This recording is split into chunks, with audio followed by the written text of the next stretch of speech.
Hello children over 30, it's Drew back here with another product review, and today we're talking about the lower half of these bad boys, the Adapt Symetrics Hyperskate GTO 84mm frame. I think it needs a couple more names.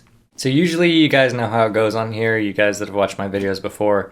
I'll get something, I'll take about 6 weeks to put it through the paces, see what I like about it, see what I don't like about it. I don't need 6 weeks with these frames. These frames are awesome. By the way, the boot on here is the 2017 Rollerblade Metroblade C boot. At the end of the video, I will have a link to my review on these if you haven't seen that. So anyways, in a lot of ways, these are going to be your pretty standard high quality 165 mount aluminum frame. They are made out of 7000 series aluminum, which is the best you can get. They do have these, one-sided racing axles, which makes rotating your wheels and stuff super easy. And as mentioned before, they take up to an 84mm wheel. Right now I have some worn down 84s in the middle and some worn down 80s on the outside because I'm all about that rocker. The thing that sets these apart from other standard 84mm frames, well, first of all, the length. It's 5mm longer than your standard 84 frame, which is 255mm. This one is 260. And the reason for that, from a design standpoint, is it's a bit hard to see down in there. But there's a bunch of center braces in between the wheels to just add some extra rigidity to the frame and make sure it's not, flexing when you're skating and stuff like that. Additionally, the mounts on these, usually there's a pretty wide slot on 165 mount frames and you can kind of adjust your frame around in there. The slot is a lot narrower. It's pretty much exactly the width of the bolt. The only way that this would be a downside is if you had a higher end Seba or Flying Eagle boot that has the 7, I think, point mounting system. With that setup, you can usually get quite a few bolts in your frames, depending on your placement and everything. Easy enough to get 4 bolts in there. But for a boot like this, like the Metroblade that only has the one hole, this mount is pretty ideal. A note on the height of the frame. Because the 165 mount is a little bit taller than UFS, I'm inclined to believe that this being an 84 frame is probably about the height of a Wizard, like the NR90, I would say, probably. And you'll see on the abrasion pad on this boot, I have touched it down before, but that was just me really being a dick and trying to get as low on my edges as I could and make my boot touch down. But I've never found it restrictive for any deep edge moves or anything like that. With a shorter frame, you run into all kinds of problems. Like if you go out on an aggressive setup and try to do like a closed position 2-foot gazelle or something like that, your boot is going to touch every time and it's going to accidentally turn into a cess slide, and your feet are really in a weird position to cess slide and you're just going to bust your ass probably. I've done it several times when I forgot what setup I was skating. These, again, such is not the case. I believe this is about the shortest you can get with maintaining the height necessary to get really good, deep, strong edges. At least for a foot as wide as mine. I mean, if you're a size 7 or something like that, maybe you can get away with a 76mm frame. Me being a US 9, 9.5,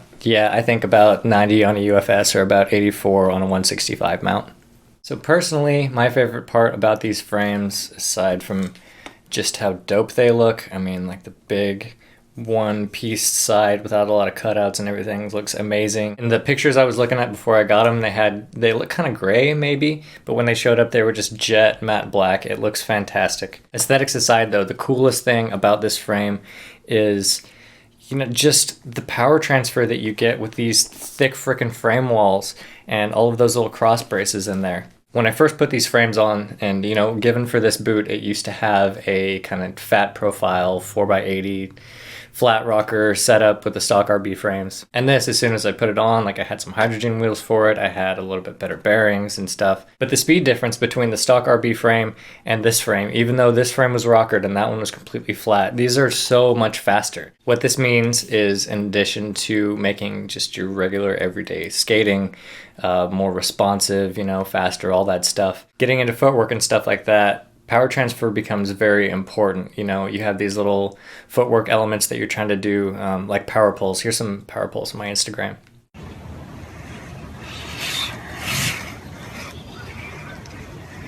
There was a little 1-foot gazelle thing that happened in the middle, but the things up to it and away from it, that kind of 1-foot slalom thing, the responsiveness of your boot,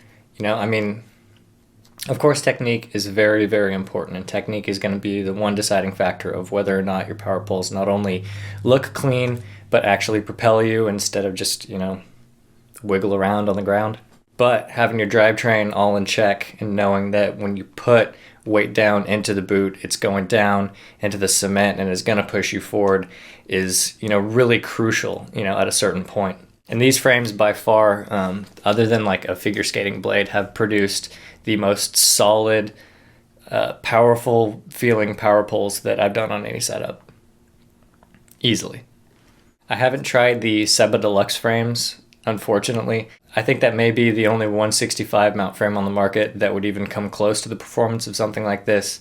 But I can tell you that I'm 100% absolutely over the moon happy with this Symetrics frame. Like, I don't want to change anything about it. So that's basically it as far as like a technical review on these frames. They're fantastic. If 80 for whatever reason isn't working for you and you want to check out 84, these are the frames that I would point you to. If you're used to skating anything other than the absolute best top quality stuff, these are going to improve your skating experience, and I really have no doubt about that.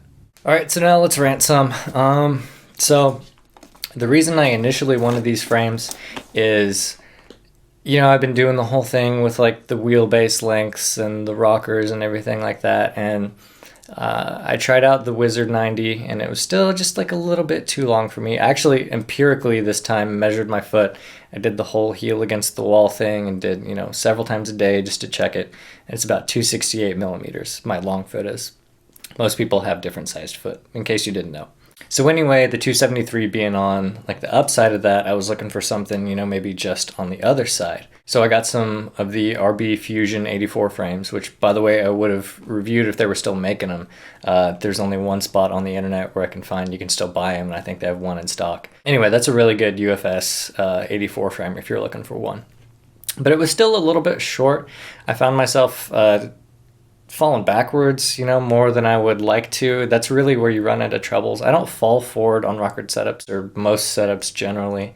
It just, the ball of your foot is just a more stable kind of spot, so it's not that big of an issue, but your heel, not so much. I mean, you don't have toes on the back of your foot after all. So this frame is only 5 millimeters longer, and I was a bit apprehensive based on that because it's like, I know that 5 millimeters can make a huge difference in terms of skating, but it's not just 5 more millimeters out the back. We're talking about 2.5 more in the front, theoretically, and 2.5 more in the back. So at least on paper, not a huge change. In practice, though, that 5 millimeter difference was very noticeable.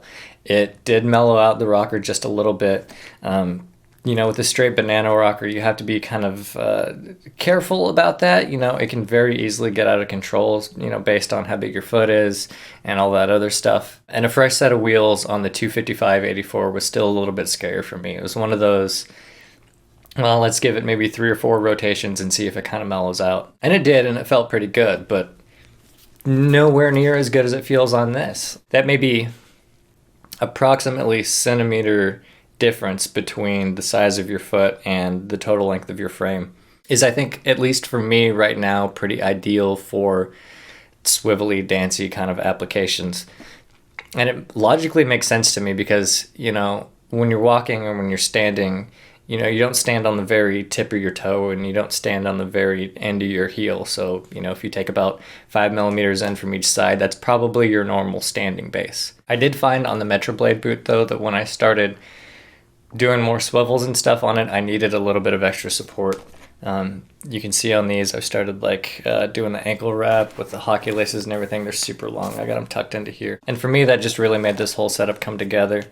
To me, it's like the perfect marriage of like a good free skate and a good dance skate with the kind of low cut on the boot and the V cut in the back and it being extremely light and fitting your foot fairly well, not as well as I imagine like slalom skates do, or figure skates certainly fit a lot tighter. Plus a good length of frame for my foot and a good rocker to accommodate that length. I predict it's going to take a lot to take me off of these skates. I could see myself maybe down the road dropping like $600-700 on some Igors or like the carbon highlights, or maybe some flying eagle drifts. But for right now, at least through this fall, winter, I'm going to be figure skating again, probably spring. I'm probably going to be on this exact setup, just these frames, these boots, these wheels, the rollerblade hydrogen wheels, by the way. I really just love this setup. I mean, there's not a lot that I would like to change about it. I mean, because I'm me, I'm scoping out new footbeds, just so I can jump off more stuff, but that's really it, man. This is the first setup that I've had that has no grinding capability whatsoever. I mean, maybe if you want a UFO on some PVC pipe that you've waxed the hell out of, you can probably do it on this. But other than that, like nothing. And I don't miss it at all. They're so light. They're so fast. They're so swivelly. Like, and it kind of makes me laugh because, a few months ago I was talking about, well, if you're going to get rid of the H block, you need to replace it with something. And I think maybe in my mind at that point, I had maybe kind of a limited view of skating, or really the scope of footwork in general, the things that were possible. But this setup, man, and maybe it's just the direction that my skating is heading, but I really feel like I understand what it's all about now. Like, I understand why skating without grinding is fun. Can I attribute that completely to these Adapt Symetrics Hyperskate GTO HD Matrix 84 millimeter Bulldog frames? I mean, not completely, but I feel like they're a very strong piece to the puzzle, a good starting point or finishing point, in that I don't feel like that there is a direct upgrade for this frame, or I don't feel like there's something else out there that may be better for me in my applications and whatever. Until this frame comes out rockered, like, it's it. I'm done. Like, it's that good. Does it grind? Not really. I mean, does it excel at literally everything else that I need a skate to do? Yeah. That's it. You got any questions? Drop them to me in the comments. Subscribe to my channel if you haven't already. Give it a like. Give it a thumbs up. Follow me on Instagram. Watch my other videos. Go skating. Go skate.